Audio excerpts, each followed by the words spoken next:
nous devons nous imposer une discipline. La toute première discipline, qui est un exercice indispensable pour une vie chrétienne orthodoxe et aussi pour un ministère qui plaise à Dieu, cette première discipline, c'est la sanctification. La sanctification chez un homme de Dieu, la sanctification chez les serviteurs du Seigneur est un élément indispensable. Indispensable dans nos rapports avec le Seigneur. Car la Bible dit, dans Matthieu 5, verset 10, « Heureux ceux qui ont les cœurs purs, car ils verront les seigneurs. » Et nous avons Hébreux chapitre 12 et le verset 14 qui nous dit, « Sans la sanctification, nul ne verra le Seigneur. »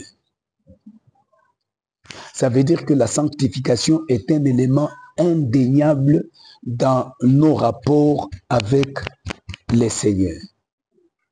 Voilà pourquoi Dieu avait dit à Moïse de confectionner les habits que devaient porter les souverains sacrificateurs. Et dans ces habits, il y avait deux pièces très importantes. La première pièce, c'était le caleçon qui était intérieur.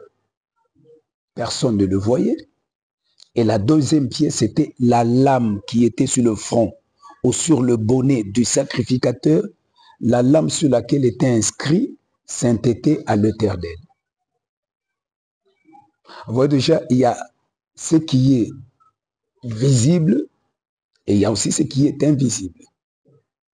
Ça veut dire que la vie cachée et la vie publique d'un enfant de Dieu doivent être correspondantes. C'est très important. C'est-à-dire, ce que je suis de l'intérieur, je dois l'être aussi de l'extérieur. Ce que je suis de l'extérieur, je dois le demeurer de l'intérieur.